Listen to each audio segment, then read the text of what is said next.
Hi, I'm Candace Scrappick. And I'm Peter English. We both teach in the Department of Criminology at Fresno State in the Forensic Behavioral Sciences option.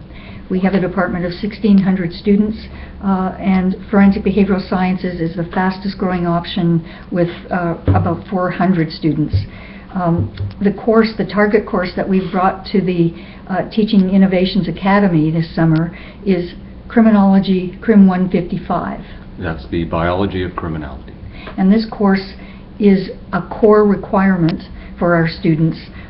And what we have experienced as faculty is that it is a course that presents a significant proportion, certainly troubling proportion for us, of students that it gives them problems in that they come not prepared as, by and large, criminology majors for this course content, essentially hard sciences by and large, but it is so foundational to forensic behavioral sciences that we know that we had to include it in our curriculum.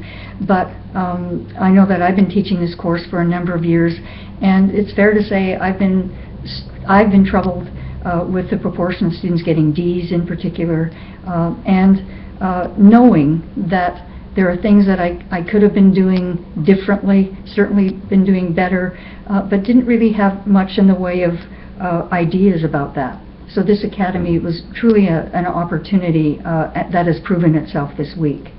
Right. It's a shame that so many students do struggle in the course because it's a core course to a career that many of them aspire to. They're very excited about having a career in one of the forensic behavioral sciences, and in order to have a meaningful career in forensic behavioral science, you really do need an advanced degree.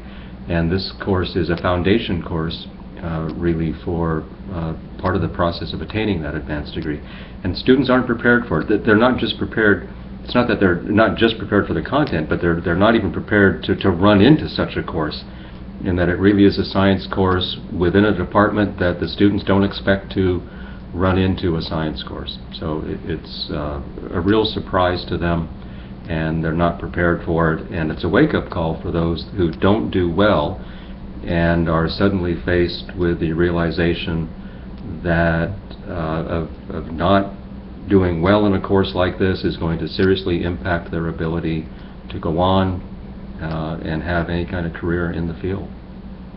One of the things in particular that this week has helped us with has been to revisit the student learning outcomes.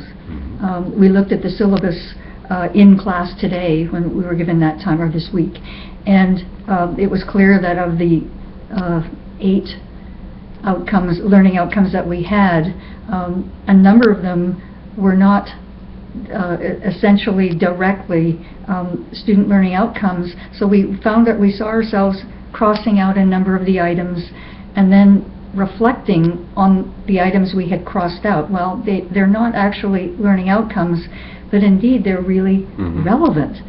But how were they relevant? And so we reconfigured them so that in fact we took those items that we had removed and put them into another category in the course. That is, they will serve as the basis for activities that will be used to measure the attainment of the goals that we're setting. Yeah, that was a really beneficial exercise because it allowed us to reconceptualize the course from a perspective that we hadn't really taken before.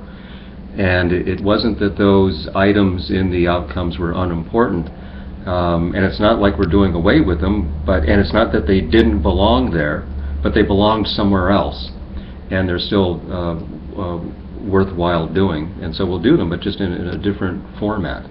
And I think that's one of the things that stood out for us this week is perhaps adopting, I suppose, much in the way of a partial flipped classroom, whereby a number of those items that would ultimately be the basis for specific activities would occur outside of the classroom, better preparing the students for class, as well as doing some in class.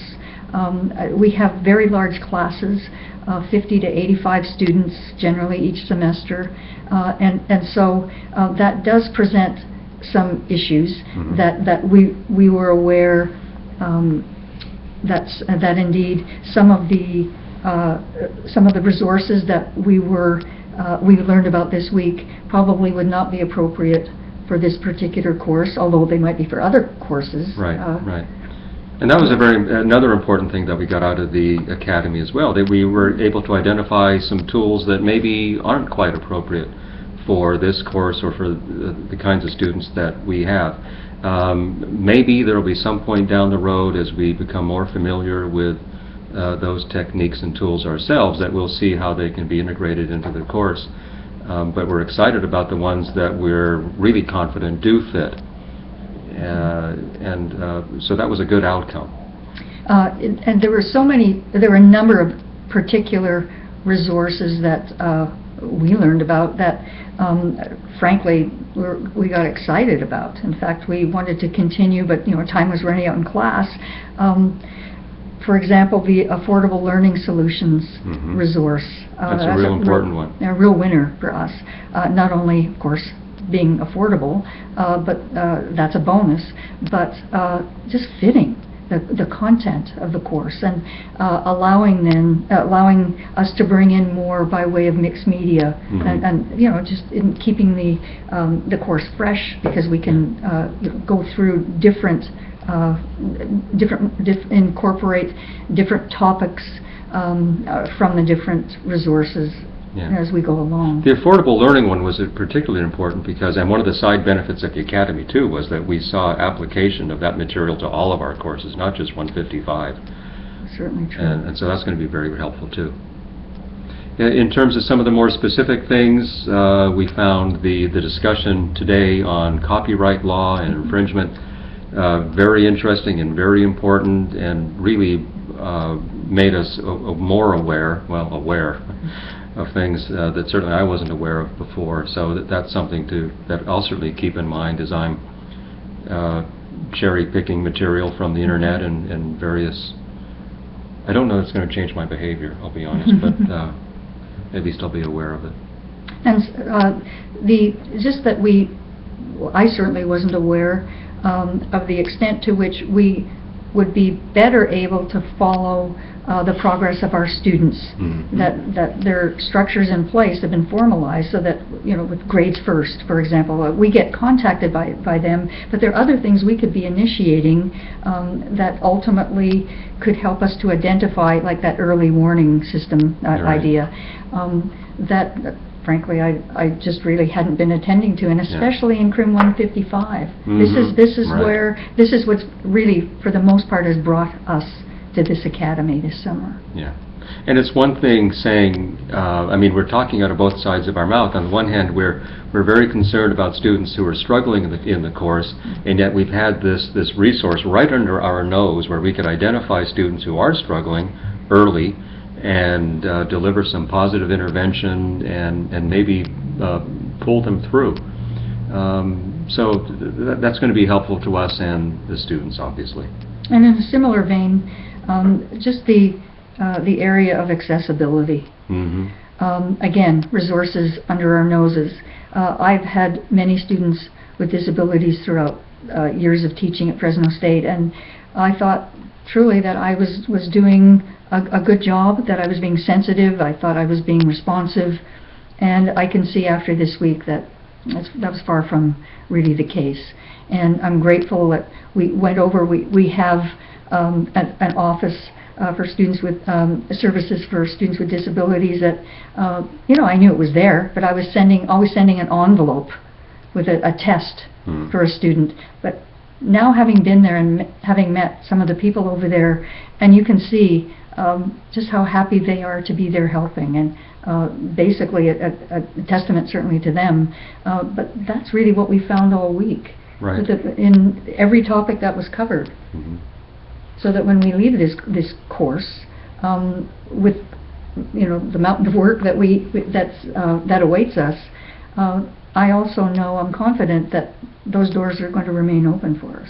Yeah, and that's critical. We've got a steep learning curve to learn some of these specific tools that are now available to us, and having the knowledge that there are people who can help us. I mean, we often present ourselves to the students, we are here to help students, and there's a whole nother layer who are prepared to help us, help students. So if that was the overall goal of the Academy, I'd say that we achieved it. At this point, is this when we thank the Academy? I think we should thank the Academy. Do you have the envelope? No. But Sue Yang, you can run from us, but you cannot hide. Sorry, Sue. I would also like to thank Jolynn and Rudy for allowing us to attend. That was very nice. Right. And Mary and all of the people who presented. Just a great job. Thank you very much. Thank you. You'll be seeing us soon. Bye.